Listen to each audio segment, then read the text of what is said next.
It's December, and things are ending. Students get their papers in and prep for finals.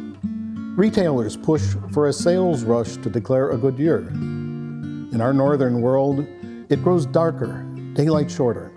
The calendar is down to its last page.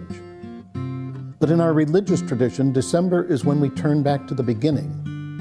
It's Advent, the lead up to Christmas, placed close to the day when the sun begins to shine longer and the night grows shorter.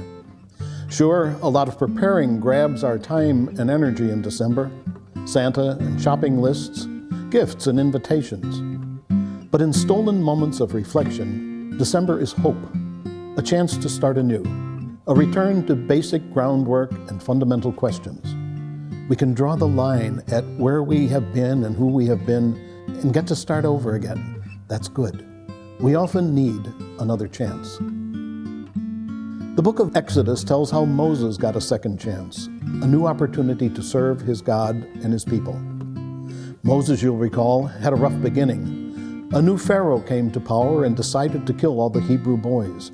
Moses' mother hid him, and Pharaoh's daughter discovered him and raised him. One day he saw an Egyptian strike a Hebrew, and he killed the Egyptian. He fled east to Midian, where he met Jethro, who had flocks of sheep and 7 daughters. Moses married one of those daughters. In chapter 3, Moses is tending Jethro's sheep at Horeb, a place that even in the desert wilderness is remote. It's a good place for a man who is a murderer and a fugitive. But Moses' quiet life is about to change. For at Horeb, the angel of God appeared to him in the shape of a flame of fire, coming from the middle of a bush. Moses looked. There was the bush blazing, but it was not being burnt up. I must look at this strange sight, Moses said. Now the Lord called to Moses from the middle of the bush, Moses, Moses. Here I am, he answered. Come no closer, he said. Take off your shoes, for the place on which you stand is holy ground. I am the God of Abraham, of Isaac, and of Jacob.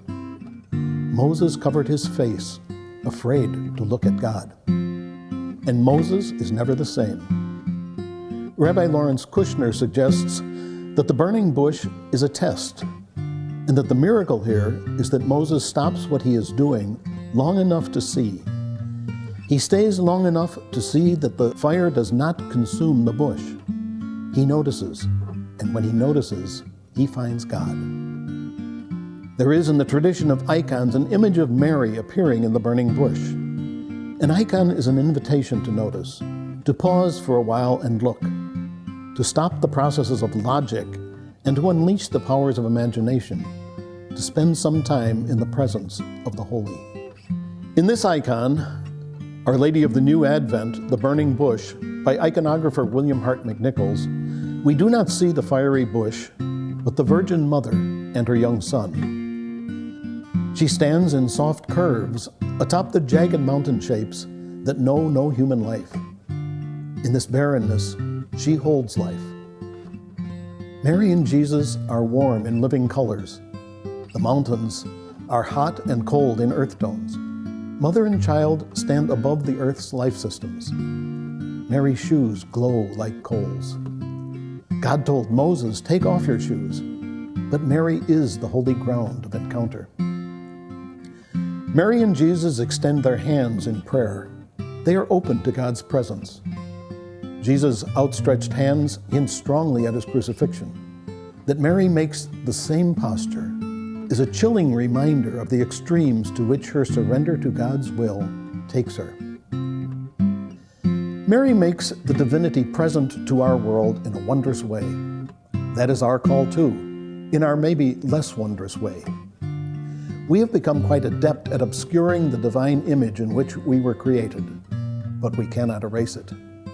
In Advent, we stop to notice. We try to see God present in the people and in the events of our lives, in our longings and in our hopes.